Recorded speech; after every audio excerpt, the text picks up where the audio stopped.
I think we talked on Monday as well, just not knowing quite how effective or patchy the rail strike would be. I mean, I know it's difficult to know for sure, but what is your sense? How effective was the call to arms by the unions?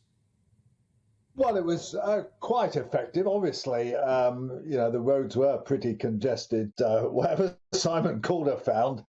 But Network Rail managed to run, they claim, around 4,500 trains out of the normal 20,000. The big problem, I think, was the fact that all the trains stopped at 6:30 because they only had one shift of signallers on.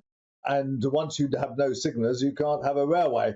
And I think that people found difficult. I heard stories of people kind of walking back home for a couple of hours as the buses were full and they were unable to get home in any other way. And of course, there was disruption this morning, but it's dealable with, but it causes a lot of misery.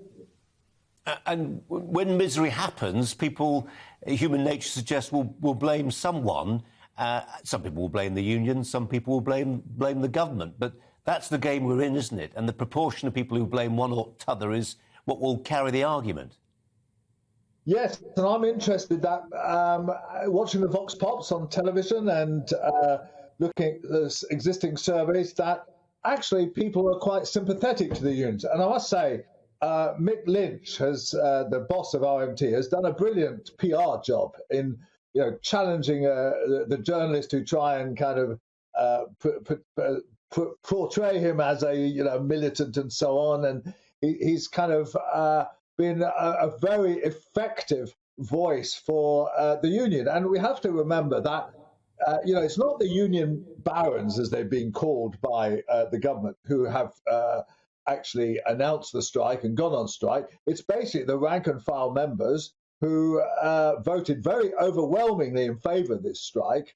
And have lived up to their votes by staying away. And so this is not going to get resolved by a lot of shouting from the rooftops. It's only going to be resolved by serious talks between the government and the unions, because it is the government pulling the strings. And I think it was fantastically dishonest of the Transport Secretary, Grant Shapps, to pretend that it was somebody else in charge, the railway companies or TfL in terms of the underground. It's absolutely not true. The government owns Network Rail. The government is in charge of the train operating companies. It is up to them to solve this. You can see tactically why he wants to stay out of it, but I think a lot of people will agree with you, Christian Walmar, when they say ultimately the government can play a decisive role in this. Where I'm not sure you're right is in saying that, give peace a chance, eventually good sense will prevail and there'll be a deal. Might it not be the case, actually, that if as reported this morning, the government's braced for this to go on months for an old 1970s-style battle of attrition, at the end of which they can say pretty convincingly, we've won this argument? I think only if public opinion is with them, and it doesn't seem that it is. Look, lots of people, or most people, are suffering from the unexpected increase in the cost of living.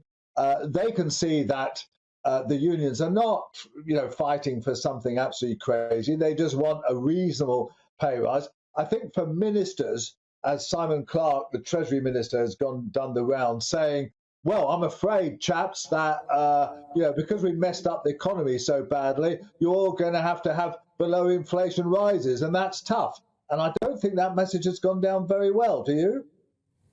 Not for me to say. Actually, I may say, but not to you, Christian Walmar. I'm going to talk to Sarah Elliott about it, because I know you've got to go by 20 past, but we appreciate your time. Thanks very much indeed. Christian Walmar joined us to talk about the rail strikes. I've been quite impressed by the Chief Secretary of the Treasury, actually, since we're talking about him. He's a very tall chap who yesterday announced that there'd be a massive increase in the triple lock pension, which we've already discussed.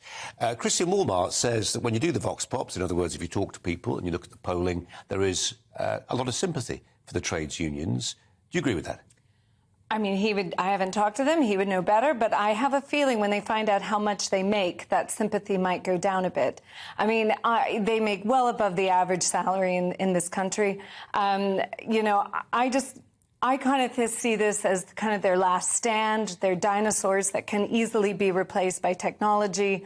I understand what they're saying. We all wish we could have above inflation pay rises right now, but I just don't think it's practical. And I think the government needs to stand strong against this. Yeah. When Christian Wolmar was talking about people, getting to the train station at 6:30 and then realising that was the end of their journey, crikey, I've got a 2-hour walk home. I don't think they spend those 2 hours walking home thinking, Mick Lynch is doing a cracking job, isn't he?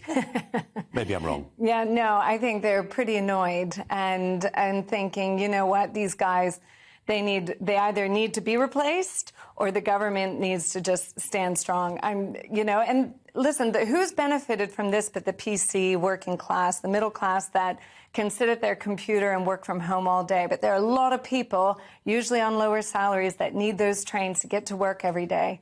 And so, the country needs to work. Sarah, for now, thanks very much indeed. The UK. Welcome to the GB News YouTube channel. You can watch us live 24 hours a day, catch up on your favourite shows, and join in the conversation in the comments below. Don't forget to subscribe and you'll never miss any of our exclusive content.